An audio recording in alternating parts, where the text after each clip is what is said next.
Audio Jungle. Hello साथियों, नमस्कार। REET exam 2025 level 2 के लिए सामाजिक अध्ययन की ये क्लास हम यहाँ पर देख रहे हैं। संपूर्ण कोर्स पर आधारित वन लाइनर क्वेश्चन देखेंगे। यहाँ पर कुल 60 क्वेश्चन होंगे इसमें, और ये सीरीज चल रही है 3 नंबर वाली। चैनल पर पहली बार देख रहे हो तो चैनल को सब्सक्राइब करें।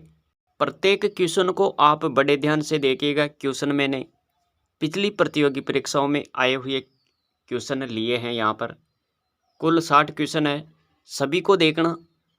इससे आपका रिवीजन होगा, आपकी तैयारी होगी, और आपको ये अंदाज़ा लगेगा कि वास्तव में रीट में कहाँ से क्वेश्चन बनता है।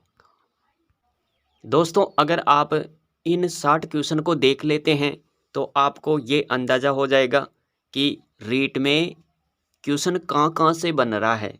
कई क्वेश्चन वापस रिपीट हो जाते हैं, इसलिए ये सेशन आपको देखना चाहिए। ये सीरीज आपको ज़रूर देखनी चाहिए। अगर आपने पहली और दूसरी सीरीज नहीं देखी है तो उस सीरीज को भी अवश्य देखें। प्लेलिस्ट मैंने यहाँ पर बना दी है। तो शुरू करते हैं बिना समय गवाए और देखते हैं आज का पहला क्वेश्चन क्या है। यहाँ पर देखो, पहला क्वेश्चन है साथियों, उत्तर वैदिक काल में आर्य संस्कृति का केंद्रीय स्थल था। यहाँ पर क्वेश्चन क्या पूछ रहा है? उत्तर वैदिक काल में आर्य संस्कृति का केंद्रीय स्थल गंगा यमुना दोआब। ये आपको याद रखना है यहाँ पर, गंगा यमुना दोआब। दूसरा क्वेश्चन, भारत के प्राचीन नगरों का पतन नामक पुस्तक का लेखक कौन था? भारत के प्राचीन नगरों का पतन नामक एक पुस्तक थी, उसके लेखक आपको यहाँ पर बताना है। तो साथियों याद रखिएगा, इसका लेखक है रामशरण शर्मा। कौन है इसका लेखक? रामशरण शर्मा। ये आपको यहाँ पर देखना है। इसी प्रकार तीसरा क्वेश्चन देखो, हिंदू विवाहित महिलाओं का पृथक निवास और भरण पोषण अधिनियम कब पारित किया? 1955 में। हिंदू विवाहित महिलाओं का पृथक निवास एवं भरण पोषण अधिनियम ये कब पारित हुआ? 1955 में। भारतीय समाज के इतिहास में 1856 का वर्ष महत्वपूर्ण सिद्ध हुआ, क्योंकि भारतीय समाज के इतिहास में 1856 का वर्ष महत्वपूर्ण सिद्ध हुआ क्योंकि हिंदू विधवा पुनर्विवाह अधिनियम पारित हुआ था। तो ये आपको यहाँ पर देखना है दोस्तों। इसी प्रकार देखो, पांचवा क्वेश्चन क्या है? भारतीय इतिहास में श्रेणी युग किस काल के लिए प्रयुक्त होता है? ये श्रेणी युग शब्द भारतीय इतिहास में किस काल के लिए प्रयुक्त होता है? ये यहाँ पर आप याद रखेंगे, गुप्त काल। 6 नंबर का क्वेश्चन देखो, और क्वेश्चन क्या है? श्रवणबेलगोला स्थित बाहुबली की प्रतिमा, इसका निर्माण किसके काल में हुआ था? श्रवणबेलगोला स्थित बाहुबली की महान प्रतिमा का निर्माण तो गंग के काल में हुआ था दोस्तों। ये आपको याद रखना है, गंग काल या गंग के काल में। 7 नंबर का क्वेश्चन देखो, यहाँ पर भारत के किस भाग में सबसे पहले मानसून प्रवेश करता है? तो भारत के किस भाग में सबसे पहले मानसून प्रवेश करता है? तो याद रखिएगा यहाँ पर अंडमान और निकोबार द्वीप समूह। भारत के किस प्रदेश में उष्ण कटिबंधीय वर्षा वन मिलते हैं? उत्तर पूर्वी भारत। भोराट का पठार स्थित है। भोराट का पठार कुंभलगढ़ और गोगुंदा के बीच। 10 नंबर का क्वेश्चन देखो, 2011 में राजस्थान के कौन से जिलों में 500 से अधिक जनसंख्या घनत्व है? जयपुर और भरतपुर। 11 नंबर का क्वेश्चन है, किस प्रांतीय प्रजामंडल ने 1936 में कृष्णा दिवस मनाया? कृष्णा दिवस मनाया किस प्रांतीय प्रजामंडल ने मनाया था 1936 में? तो जोधपुर प्रजामंडल आपको याद रखना है। और साथियों ये भी याद रखिए आप, मारवाड़ प्रजामंडल से संबंधित दिवस और कौन कौन से हैं 1936 में। तो कृष्णा दिवस याद रखेंगे। और रियासती दिवस की बात करें तो यह 1942 में मनाया गया। शिक्षा दिवस 1936 में और सत्याग्रह दिवस 1942 में। मारवाड़ प्रजामंडल में महिलाओं का नेतृत्व महादेवी किंकर ने किया था दोस्तों। और अन्य की बात करें तो अन्य महिलाएं कौन कौन सी हैं? सावित्री देवी है, सूरज देवी, सुशीला देवी और कृष्णा कुमारी। यहाँ पर अगला क्वेश्चन देखो, और अगला क्वेश्चन क्या है? राजस्थान के किस जिले में युद्ध संग्रहालय की स्थापना अगस्त 2015 में की गई थी? राजस्थान के किस जिले में युद्ध संग्रहालय की स्थापना अगस्त 2015 में की गई? तो याद रखिएगा जैसलमेर। जैसलमेर 13 नंबर का क्वेश्चन है। और क्वेश्चन क्या है यहाँ पर देखो क्वेश्चन दोस्तों, कवि बांधव की उपाधि किस चौहान शासक को प्राप्त थी? विग्रहराज चतुर्थ। कवि बांधव की उपाधि किसको प्राप्त थी? तो याद रखिएगा यहाँ पर विग्रहराज चतुर्थ को प्राप्त थी ये। आभानेरी और राजौरगढ़ के कलात्मक वैभव किस काल के हैं? आभानेरी और राजौरगढ़ के कलात्मक वैभव किस काल के हैं दोस्तों? गुर्जर प्रतिहार। किस काल के हैं? गुर्जर प्रतिहार काल के हैं दोस्तों। विश्व का कौन सा देश अग्रणी तांबा उत्पादक है? चिली। अगला क्वेश्चन देखो, अगला क्वेश्चन क्या है? प्रायद्वीपीय भारत का सर्वोच्च शिखर कौन सा है? प्रायद्वीपीय भारत का सर्वोच्च शिखर, तो याद रखना यहाँ पर अनाईमुड्डी। अनाईमुड्डी याद रखें। भारतीय इतिहास में 20वीं शताब्दी का तीसरा दशक महत्वपूर्ण रहा क्योंकि सिंधु सभ्यता की खोज हुई थी। क्या हुई थी? सिंधु सभ्यता की खोज हुई थी, इसलिए भारतीय इतिहास में 20वीं शताब्दी का तीसरा दशक महत्वपूर्ण माना जाता है। 18 नंबर का क्वेश्चन देखो, अगला क्वेश्चन है साथियों, कौन सी सभ्यता हड़प्पा सभ्यता की समकालीन थी?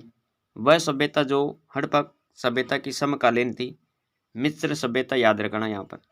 19 नंबर का क्वेश्चन है, और क्वेश्चन क्या कह रहा? कर्मचारी वेतनभोगी है जबकि किसान राजा की भूमि जोतते हैं। चीनी यात्री का यह कथन किस शासक के संदर्भ में कहा गया? यहाँ पर आपको याद रखना है चंद्रगुप्त द्वितीय। कर्मचारी वेतनभोगी है जबकि किसान राजा की भूमि जोतते हैं। चीनी यात्री का यह कथन किस शासक के संदर्भ में कहा गया? चंद्रगुप्त द्वितीय। चंद्रगुप्त द्वितीय, ये आपको याद रखना है यहाँ पर चीनी यात्री याद रखना। चीनी यात्री का कथन है दोस्तों ये।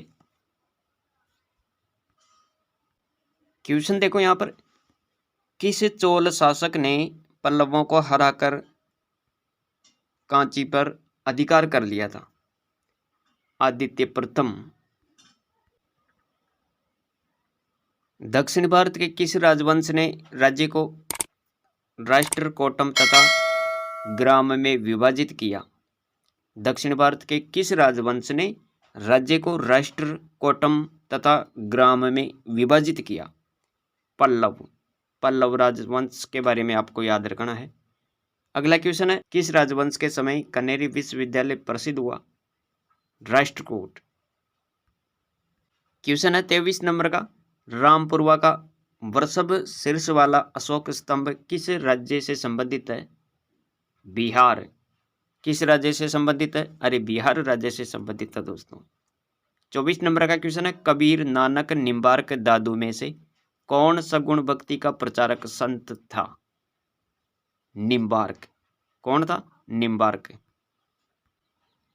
महाराणा प्रताप की मृत्यु के समय आयु थी? महाराणा प्रताप की मृत्यु के समय उनकी आयु कितनी थी? 57 वर्ष। 9 मई 1540 को कुंभलगढ़ दुर्ग में महाराणा प्रताप का जन्म हुआ। और राज्याभिषेक कब हुआ था? राज्याभिषेक 28 फरवरी 1572 को इनका राज्याभिषेक हुआ था। अगला क्वेश्चन है, और क्वेश्चन क्या है? महिलाओं ने भी जागरण और सामाजिक सुधार हेतु आधुनिक काल में लेखन कार्य को प्रोत्साहन दिया। इसी क्रम में उन्होंने कई पुस्तकें लिखी। 1876 में प्रकाशित ग्रंथ आमार जीवन की लेखिका कौन थी? रस सुंदरी देवी। कौन थी? रस सुंदरी देवी थी दोस्तों। भारतीय संविधान को अंगीकृत किया गया संविधान सभा द्वारा। पंथ निरपेक्ष शब्दावली जिसे बाद में जोड़ा गया का उल्लेख भारतीय संविधान के किस भाग में मिलता है? तो याद रखें प्रस्तावना में, उद्देशिका में।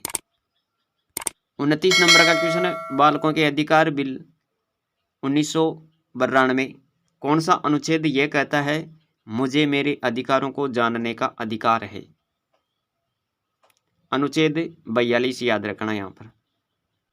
क्वेश्चन है 30 नंबर का, मूल कर्तव्य संविधान के भाग 4 के किस अनुच्छेद में समाहित है? तो दोस्तों 51 क आपको याद रखना है। मूल कर्तव्य संविधान के भाग 4 के कौन से अनुच्छेद में है? 51 क में। इसके बाद में देखो यहाँ पर 31 नंबर का क्वेश्चन है। क्वेश्चन बहुत महत्वपूर्ण है दोस्तों, क्वेश्चन अति महत्वपूर्ण है। पंचायती राज संस्थाओं को प्रभावी बनाने के लिए, सशक्त बनाने के लिए 73वां संविधान संशोधन किस वर्ष पारित हुआ था? पंचायती राज संस्थाओं को प्रभावी बनाने और सशक्त बनाने के लिए 73वां संविधान संशोधन कौन से वर्ष में पारित हुआ? तो याद रखना 1992 में। राजस्थान में अगस्त 2010 में हुए स्थानीय निकायों के चुनाव में महिलाओं ने आरक्षण का कितना प्रतिशत का लाभ उठाया? 33%। राजस्थान में नगर निगम के प्रमुख को कहा जाता है? राजस्थान में नगर निगम के प्रमुख को क्या बोलते हैं? महापौर। क्या कहते हैं? महापौर कहते हैं दोस्तों। 34 नंबर का क्वेश्चन, राजस्थान विधानसभा में कुल सदस्यों की संख्या 200। किस महासागर में मेरियाना गर्त स्थित है? किस महासागर में मेरियाना गर्त स्थित है? प्रशांत महासागर। क्षेत्रफल के आधार पर विश्व का सबसे बड़ा और सबसे छोटा महाद्वीप कौन सा है? एशिया और ऑस्ट्रेलिया। सबसे बड़ा महाद्वीप कौन सा? एशिया। सबसे छोटा ऑस्ट्रेलिया। संगमरमर एक उदाहरण है कायांतरित चट्टान का। अपक से अपरदन की संयुक्त क्रिया को क्या बोलते हैं? अपक से और अपरदन की संयुक्त क्रिया को अनाच्छादन कहते हैं दोस्तों। सतत पोषणीय विकास की अवधारणा का संबंध है? सतत पोषणीय विकास की अवधारणा का संबंध किससे है? संसाधनों के संरक्षण से। संसाधनों के संरक्षण से है। वन्य जीवों के कम होने के प्रमुख कारण है प्राकृतिक आवासों का नष्ट होना और नगरीकरण के कारण। इसके बाद में देखो यहाँ पर अगला क्वेश्चन क्या है, विश्व में किस एक प्रदेश में गहन निर्वाह कृषि अधिक प्रचलित है? विश्व में किस एक प्रदेश में गहन निर्वाह कृषि अधिक प्रचलित है? मानसूनी प्रदेश। कौन सा भू आकार विश्व की छत के नाम से जाना जाता है? कौन सा भू आकार विश्व की छत के नाम से जाना जाता है? तो क्वेश्चन महत्वपूर्ण है ये, याद रखना। पामीर का पठार को विश्व की छत कहा जाता है। भारत के किस राज्य में ग्रीष्म ऋतु में सामान्यतया काल वैसाखी हवाएं चलती है? पश्चिम बंगाल, असम। भारत के किस क्षेत्र में याक पशु मिलता है? लद्दाख। किस स्थान पर एंटीबायोटिक दवाओं की उत्पादक इकाई है? ऋषिकेश। भारत में उपभोक्ता संरक्षण अधिनियम किस वर्ष लागू हुआ? 1986 में। राजस्थान में वर्षा जल संग्रहण की परंपरागत विधि का उदाहरण है टांका। टांका याद रखें। राजस्थान के किस जिले में छाबड़ा तापीय ऊर्जा केंद्र स्थित है? 12। राजस्थान में प्रमुख अभ्रक उत्पादक जिले कौन कौन से हैं? अजमेर, भीलवाड़ा, जयपुर। विरासत के संरक्षण हेतु स्मारक, पुरावशेष स्थान एवं प्राचीन वस्तुएं अधिनियम राजस्थान में लागू हुआ था 1961 में। यहां पर आपको क्या याद रखना है? विरासत के संरक्षण हेतु स्मारक, पुरावशेष स्थान एवं प्राचीन वस्तु अधिनियम राजस्थान में ये कब लागू हुआ? 1961 में। आगे बात करते हैं 51 नंबर का क्वेश्चन है, ऐतिहासिक स्थल मानगढ़ किस जिले से संबंधित है या किस जिले में है? बांसवाड़ा।